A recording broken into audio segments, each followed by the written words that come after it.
Good evening everyone, my name is Kartik. आज हम पढ़ेंगे वेरिएबल्स इन पाइथन। तो वेरिएबल्स क्या होते हैं? वेरिएबल्स एक कंटेनर होता है जो डब्बे की तरह काम करता है डाटा को स्टोर करने के लिए।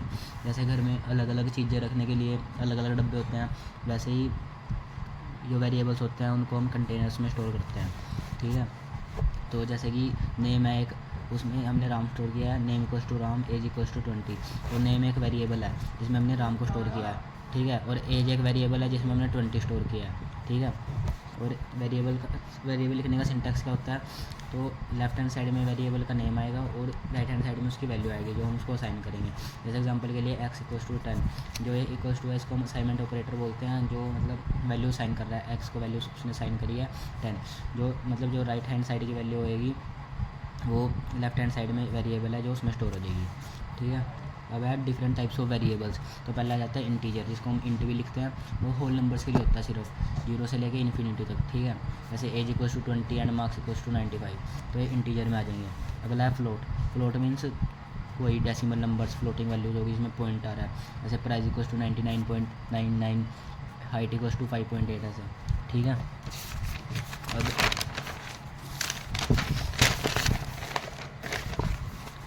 इसके बाद है स्ट्रिंग। स्ट्रिंग में आ जाएंगे टेक्स्ट और करैक्टर।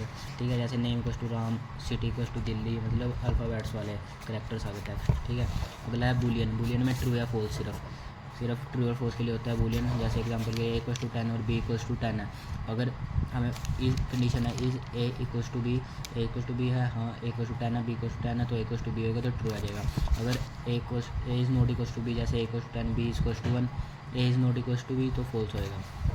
ठीक है, अगला है प्रिंट के साथ वेरिएबल को यूज़ करना। ठीक है, जैसे नेम है राम, एज है 20, हमने पहले लिखा प्रिंट नेम प्रिंट एज, तो ये ऐसे आएगा। पहली लाइन में इसका आउटपुट आएगा प्रिंट नेम नेम राम और प्रिंट एज, एज आएगी 20। जैसे हमने एक ही लाइन में इसको आउटपुट चाहिए तो हम लिखेंगे प्रिंट नेम कोमा एज, तो आउटपुट क्या आएगी हमारी राम और 20। Print name comma age, output आ जाएगी राम और 20। ठीक है, अब इसके बाद है values of variables can also change. हम वैल्यूज़ ऑफ वेरिएबल्स को चेंज भी कर सकते हैं। जैसे कोई पुरानी वैल्यू थी हमारी 10, हमने उसको नेक्स्ट वैल्यू दे दी 50, तो पुरानी वैल्यू चेंज हो जाएगी। एग्जांपल के लिए जैसे x को हमने वैल्यू साइन करी 10, फिर करा प्रिंट x, फिर दोबारा हमने उसी कोड में लिखा x equal to 50 print x।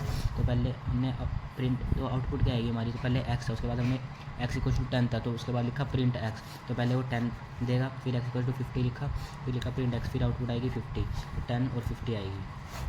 ठीक है, अगले हैं मल्टीपल वेरिएबल्स। जैसे ए इक्वल्स टू 10 है, बी इक्वल्स टू 20 है। ठीक है, तो हमने इन दोनों को एक सी वेरिएबल में स्टोर कर दिया, बीच में एडिशन का वो लगा दिया ऑपरेटर। ठीक है, एडिशन ऑपरेटर लगा दिया, और A equals to 10, B equals to 20, C में स्टोर कर दिया, प्रिंट कर दिया सी को, तो आउटपुट आएगी 30, क्योंकि ए था 10, बी था 20, सी में स्टोर करा ए प्लस बी, प्रिंट कर दिया C, A plus B, 10 plus 20 equal to 30। ठीक है, अगला है X comma Y comma Z equals to 1 comma 2 comma 3, तो print X print Y print Z, output क्या आएगी 1 2 3। हम इसको ऐसे भी कर सकते हैं, प्रिंट कोड में लिखने के लिए print x comma Y comma z, तो इसकी आउटपुट क्या आएगी 1 2 3। ठीक है, अगला है हम एक मतलब सेम वैल्यू भी साइन कर सकते हैं मल्टीपल वेरिएबल्स को। जैसे A equals to B equals to C था, उसको हमने लिख दिया 100, तो प्रिंट करा A print B print C, तो 100 100 100। ठीक है, जैसे हम इसको एक लाइन में भी लिख सकते हैं, प्रिंट ए कोमा बी कोमा सी, तो आ जाएगा एक ही लाइन में आ जाएगा 100 100 100। फिर इसके मतलब रूल्स आ जाएंगे इनको मतलब वो करने के लिए, इनके नेमिंग रूल्स आ जाएंगे जो जो उनसे अलाउड हैं, जो जो हम कर सकते हैं। नेम इक्वल्स टू, जैसे मैंने लिखा कार्तिक, ठीक है, तो नेम मतलब हम स्ट्रिंग से शुरू कर सकते हैं उसको। ठीक है, एज 1, ठीक है, उसके बाद लिखा 20 इक्वल्स टू 20, तो ये भी ठीक है, ये भी ठीक है, क्योंकि इसमें हमने जो मतलब ये डिजिट है ये बाद में आई है, तो हम ऐसे नहीं लिख सकते 1 एज इक्वल्स टू 20, ये गलत हो जाएगा। ठीक है, ऐसे लिखना पड़ेगा age 1 equals to 20, underscore marks equals to 90। ठीक है, तो ये भी सही है, अंडरस्कोर लगा सकते हैं हम शुरू में। फिर my underscore name equals to Rahul, ये भी सही है, बीच में अंडरस्कोर लगा सकते हैं। जो जो नहीं अलाउ हैं, जो जो हम नहीं कर सकते वो आएंगे 1 मार्क्स इक्वल 20, क्योंकि 1 मार्क्स तो पहले 1 आ गया। ठीक है, पहले वो आ गई मतलब डिजिट आ गई। ठीक है, उसके बाद वो आ रहा है अल्फ़ाबेट, पहले अल्फ़ाबेट आना चाहिए बाद में डिजिट आनी चाहिए, तो ये गलत हो जाएगा। तो इसमें माई इसमें हाइफन आया बीच में, माई हाइफन नेम डाउट, तो हाइफन अलाउड नहीं होता, तो ये भी गलत है। यह क्लास, अगला है क्लास इक्वल टू 10, ये भी गलत है क्योंकि जो क्लास होता है वो एक कीवर्ड होता है और कीवर्ड रिजर्व्ड वर्ड्स होते हैं, ठीक है, उनको हम ऐसे वेरिएबल्स के नेम के लिए यूज़ नहीं कर सकते, ठीक है।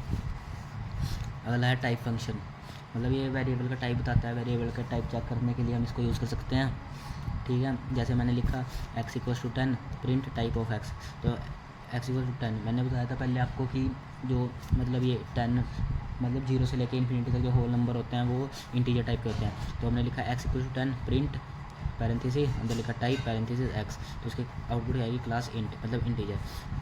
अगर यहाँ पे होता x इक्वल्स टू राम, ठीक है, तो हम करते प्रिंट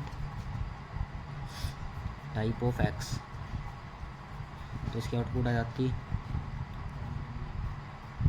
क्लास स्ट्रिंग, क्योंकि ये स्ट्रिंग टाइप का हो गया, ठीक है। और यहीं पे x equal to 10 point something होता है 10.9 10.12, तो उसका हम टाइप निकालते हैं, तो उसका टाइप क्या आ जाता, उसका आ जाता हमारा टाइप वही मतलब फ्लोटिंग वैल्यू में आ जाता, तो फ्लोट आ जाता उसका टाइप, ठीक है। Okay, thank you.